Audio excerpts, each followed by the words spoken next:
It's midnight and you're tuning in to Nightline. I'm Norzie. These are the top stories. 1,866 polling centres to open on Saturday for Sarawak state election. And businessman reveals how Guan Eng asked for 10% of undersea tunnel profit as bribe.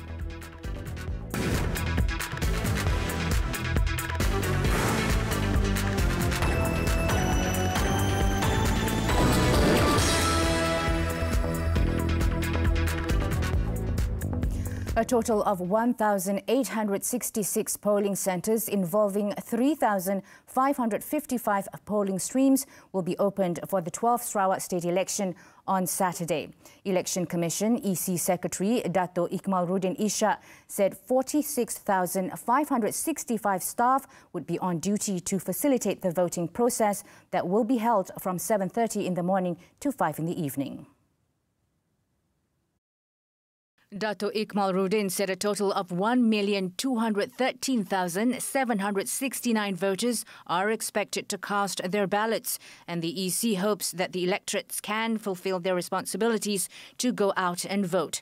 He also said voters are required to wear face masks, have their temperatures checked, use hand sanitizers, record their attendance and practice physical distancing. Dato' Ikmalruddin added that voters with symptoms and those who do not pass the body temperature screening would be allowed to vote in a special tent monitored by health officials. The EC staff will monitor the movement of voters to ensure that guidelines are adhered to while in the polling centres.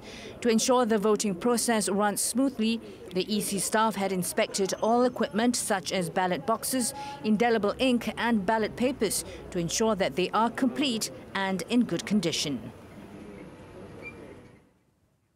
A key witness in the undersea tunnel corruption trial involving Lim Guan Eng told the Kuala Lumpur Sessions Court on Friday that the former Pulau Pinang Chief Minister had asked him for a 10% cut from the profit of the project as a bribe. The request was said to have been made sometime in March 2011. Datuk Zarul Ahmad Muhammad Zulkifli, who is the director of consortium Zenith Beijing Urban Construction Group, the company awarded with the project, said he was shocked when Lim made the request. The 23rd prosecution witness said from what he understood, the 10% was meant as a bribe, that he give 10% from the profit his company would make when it was awarded the project. Datuk Zarul Ahmad said that Lim was then seen smiling when he told him that he agreed to give him the 10% from the profit made in the project. He said he was initially promised by Lim that the project would be awarded via direct negotiation, but in May the same year, he was told that the project would be called for an open tender instead. Datuk Zarul Ahmad said at that time he was disappointed that Lim had made a U-turn. He said, however, Lim had promised to help him win the project tender. He said that Lim had instructed his officers to give their full cooperation to him in this matter and asked for the request for proposal to be expedited. Lim is facing 4 charges of using his position as the then Chief Minister to solicit gratification to help consortium Zenith Construction to secure the tunnel project. He is alleged to have sought 10% of the profit to be made by the company from its owner, Datuk Zarul Ahmad.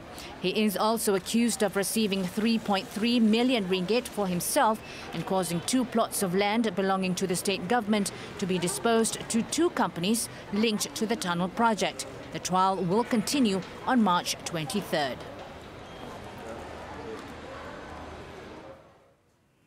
Sabah-based party Warisan has officially announced that it will be spreading its wings to the peninsula. Its president, Datuk Sri Muhammad Shafiee Abdal, said with this move, the party is hopeful to be a foundation in changing the nation's political landscape at the national level. The party would be making its debut outside Sabah in the upcoming 15th general election. Datuk Sri Shafiee admitted that the party cannot enter a battle alone and that it needs alliances in order to succeed, but added that its allies must share the same principles. Buat setakat ini saya katakan kerjasama kita bincang dengan mudah. Ya. The rest we have not decided. Asbah, kita katakan bahawa ini tak boleh, itu tak boleh, tak ada. Ya, cuma kita katakan bahawa kerjasama dengan mudah. This is where we work the choice that we are providing, ya, untuk memastikan supaya kita dapat mantapkan, ya, keadaan rumah kita dahulu. The Senalang MP highlighted that Warisan would be a new choice for the rakyat in GE15, with a plan to move away from the current political system based on race and religion. Tun Dr. Mahathir Mohamad will be undergoing several medical investigations. The National Heart Institute, IJN, in a statement on Friday, said the medical investigations on the former Prime Minister would be completed in the next few days. It noted that until then, the former Prime Minister is expected to remain in the facility. IJN also stressed that due to the present Standard Operating Procedures or SOP, no visitors are allowed to visit him. A day earlier, the Institute issued a statement that the 96-year-old former Prime Minister arrived at the facility at 7 p.m. and was admitted for a full medical checkup and further observation. Tun Dr. Mahathir had previously undergone 2 heart bypass operations in 1989 and 2007.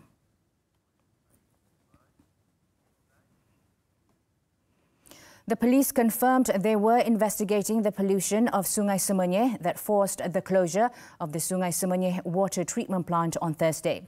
Sepang District Deputy Police Chief Superintendent Mat Nur Ehwan Muhammad said Pengurusan Air Selangor Sdn Bhd or Air Selangor lodged a report against a factory doing maintenance work on heavy machinery that allegedly caused the pollution of the river. In a statement, Superintendent Mat Nur said investigations were done by the Selangor Police Contingent Headquarters forensic team at the location, and 5 water samples were taken from the river as well as the water treatment plant. Samples were also collected from inside the suspected factory premises. A comparative sample taken by the complainant was also handed over to the investigating officer for matching. He said that a statement was also recorded from the person who first detected the pollution as coming from the factory. The owner of the premises was also called in to give his statement. On Thursday, Lembaga Urus Air Selangor or LUAS conducted investigations near a factory doing maintenance work on heavy machinery after receiving information from Air Selangor on the odour pollution at 8:45 a.m. Investigation found that there was a discharge of effluent containing washing liquid and oil, which was suspected to have flowed into a culvert before entering Sungai Sumisia, some 1.5 kilometers from the inlet to the treatment plant. The water disruption caused by the pollution affected 463 areas across the Klang Valley. 100 days of the government administration managing a pandemic-stricken economy. Has the government made good progress? What areas need more focus? Creating a better and vibrant economy. What does it take to achieve that? Economist Professor Dr. Jeffrey Williams on Money Matters this Saturday at 5 p.m. only on TV3.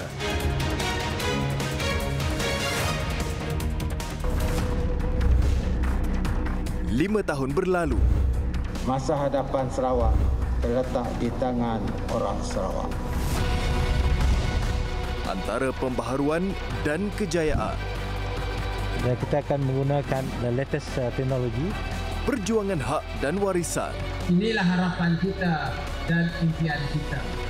Kupasan lebih terperinci. Mandat Sarawak, Sabtu, 18 Disember.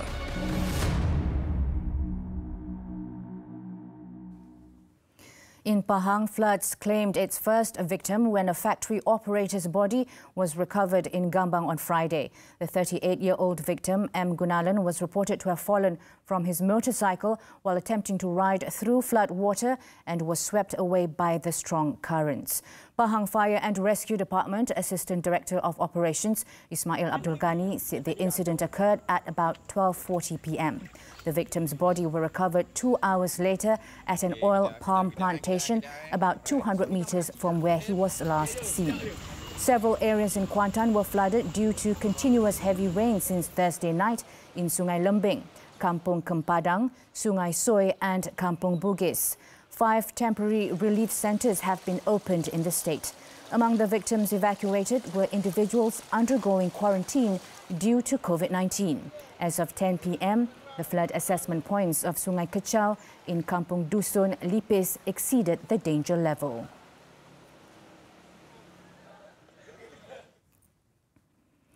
In Terengganu, a second wave of floods hit the state following continuous heavy rain since Thursday. Due to this, 2 temporary relief centres have been opened to accommodate 66 victims from 14 families.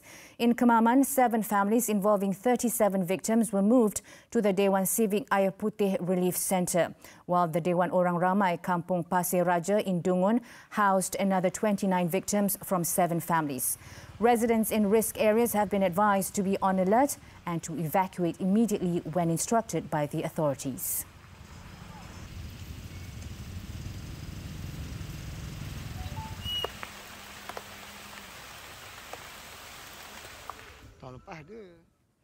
Another body of a man believed to be a victim of a boat capsize incident in Tanjung Balao was found floating near the Malaysian Fisheries Development Authority LKIM complex in Tanjung Batu Layar in Johor on Friday. With the latest find, the number of victims who died rose to 21 people, while more than 17 are still missing.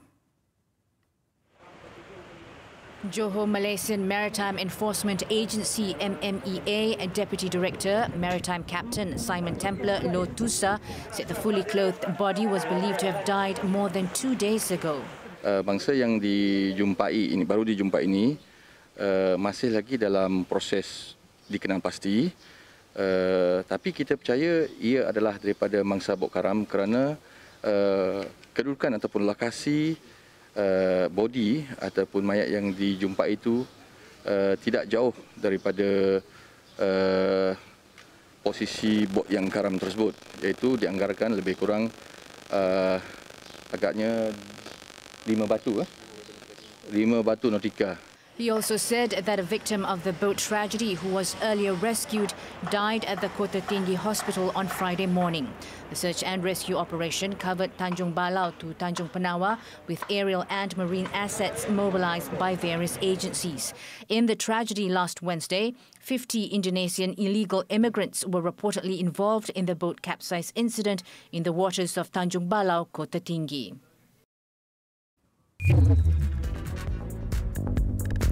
2 siblings killed, 3 others injured in Bentong crash. This and more home news when we return.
Nightline continues.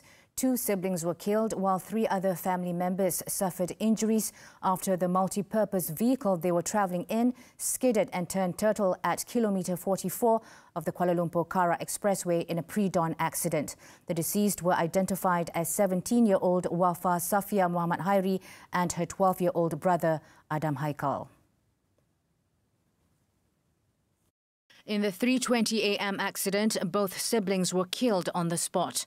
Driver Muhammad Hairi Ahmad suffered a spinal fracture, while his wife Zuraini Zulkifli injured her right hand, and their third child, Fahmi Iman, 10, suffered head injuries.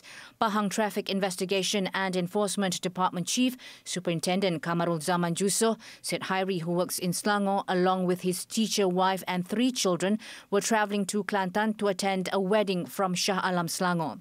Investigations revealed Hairi was attempting to overtake another car and lost control of his vehicle as it was negotiating a bend. The bodies of the deceased were taken to the Bentong Hospital for post-mortem, while 3 other family members were receiving treatment at the same hospital. The case is being investigated under the Road Transport Act 1987.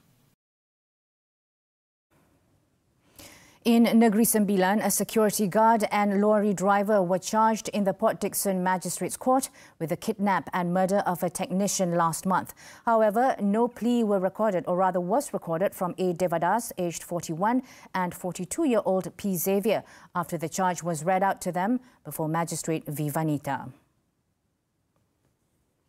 On the first charge, Devadas and Xavier, together with 2 individuals who have been charged and another person still at large, were charged with murdering A. Vasudevan, aged 39, at a house in Bandar Spring Hill, Lukut, between 5:40 a.m. and 9:45 a.m.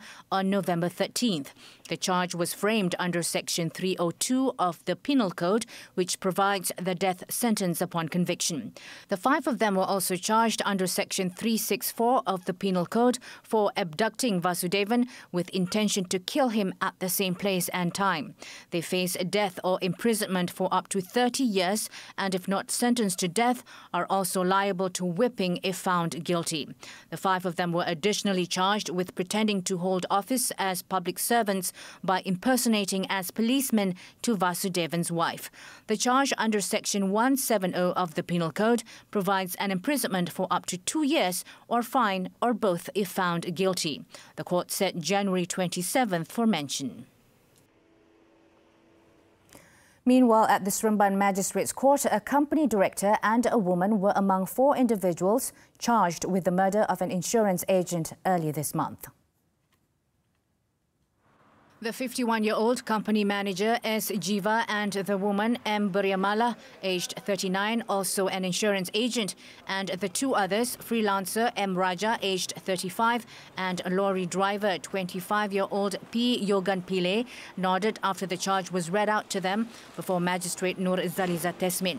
However, no plea was recorded from all 4 accused as the case comes under the jurisdiction of the High Court.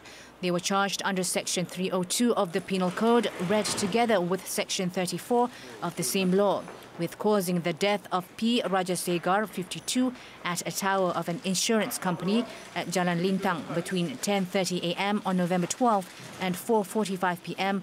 on December 2nd this year. The court set January 26 for mention.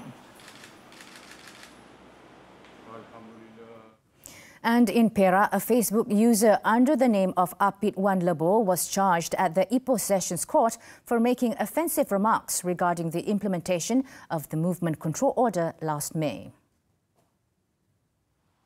Ros Hafiz Abdul Hamid, aged 39, however, pleaded not guilty after the charge was read out before Judge Nurita Muhammad Ardani. According to the charge sheet, Ros Hafiz had consciously made and initiated the transmission of offensive communications with the intent to annoy others through Facebook on May 9th this year. The charge was framed under the Communications and Multimedia Act 1998, which provides a maximum fine of 50,000 ringgit or up to a year's jail or both if convicted, and a fine of 1,000 ringgit for every day that the offence is repeated after conviction. Deputy Public Prosecutor Liana Zawani Muhammad Razi offered bail at 10,000 ringgit, but the accused, represented by lawyers Sukhdev Singh and Keshvinder Singh, pleaded for a lower bail as he only earns 1,500 ringgit per month as a nasi lemak seller and needs to support his wife and their 5 children. The court allowed bail of 5,000 ringgit with 1 surety and set January 25th for remention of the case. Dozens feared dead in Osaka building fire. The details right after this break.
Welcome back. At least 27 people were feared dead after a fire swept through a psychiatry clinic in the Japanese city of Osaka on Friday, and police at the moment are investigating the possibility of arson. According to authorities, the blaze broke out on the 4th floor of an office building in a busy district of the western Japanese city about 10 a.m. local time. A man who looked to be in his 60s was seen carrying a bag that was leaking liquid into the clinic's reception area before the fire started.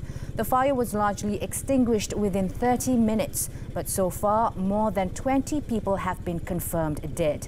Earlier, officials at Osaka City's fire department said that 27 people had suffered from cardiopulmonary arrest, the term used in Japan before death is officially confirmed. Another person was injured.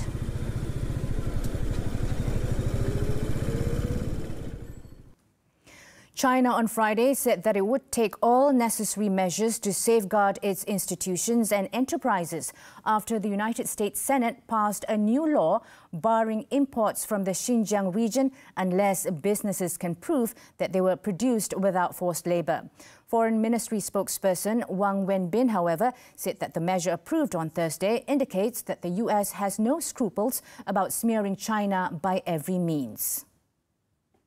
美方的行径严重破坏市场经济原则和国际经贸规则，严重损害中国机构和企业的利益。中方对此强烈不满，坚决反对。 The law is the latest in a series intensifying U.S. penalties over China's alleged systemic and widespread abuse of ethnic and religious minorities in the Western region, especially Xinjiang's predominantly Uyghur Muslims. President Joe Biden, who is expected to sign the law after overcoming initial hesitation from the White House and what supporters said was opposition from corporations, also announced new sanctions on Thursday. Those sanctions target several Chinese biotech and surveillance companies, a leading drone manufacturer and government entities for their actions in Xinjiang.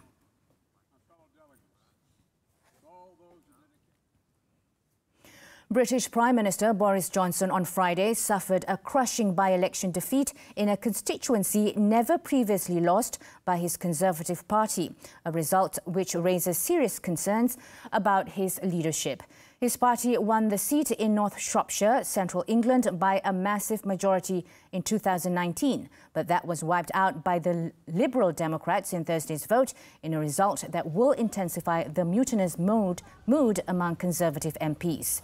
57-year-old Johnson was already reeling after roughly 100 of his MPs rebelled in Parliament Tuesday against the government's introduction of vaccine passes for large events. The UK Leaders Authority has also been clobbered repeatedly in recent weeks by claims of corruption and reports that he and his staff broke coronavirus restrictions last Christmas. Weeks of bad headlines turned what would normally be a routine victory in the safe rural seat, won by 23,000 votes just 2 years ago, into a shattering defeat of almost 6,000 votes, while surging virus cases have added to a sense of crisis. The government on Thursday reported nearly 89,000 new infections, the second consecutive record daily tally.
Coming up after this short break, Suns outplays the Wizards.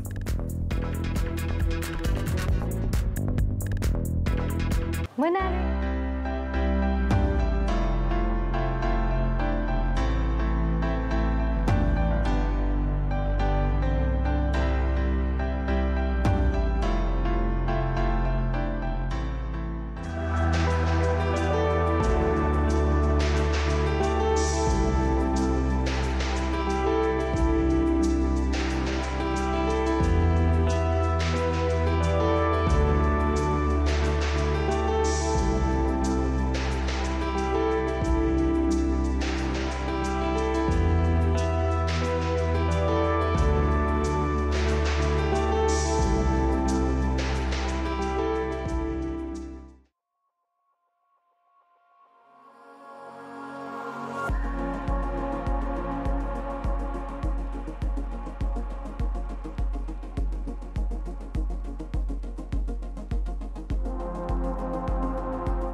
Sports basketball, the NBA, JaVale McGee scored 17 points and DeAndre Ayton added 15 as the Phoenix Suns cruised to a 118-98 victory over the Washington Wizards.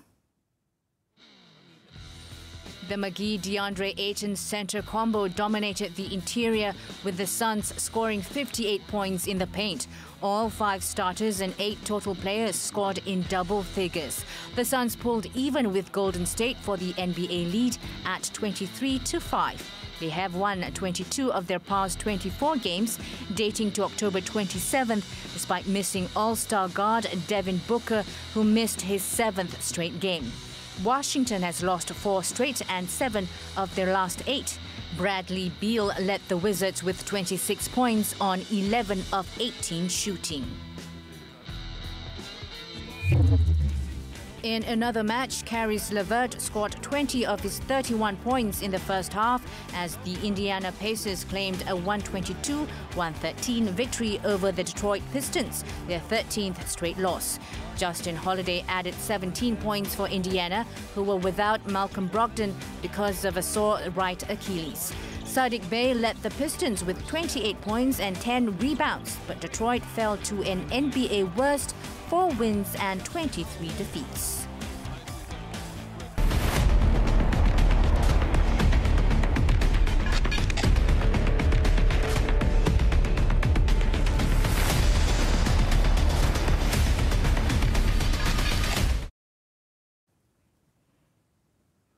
Former champions and talented newcomers are gearing up to battle it out for Rally Glory at the Dakar Rally in Saudi Arabia in January 2022. The event will take place across 2 weeks and will feature a new route that covers more than 8,000 kilometers of perilous terrain to make even the most experienced competitors having to stay alert, with more than 70% of tracks completely new for this race. Let's take a look as we wrap up Nightline this time around. I'm Norzie Chek. Thank you for watching and have a good weekend. Do stay safe, Malaysia.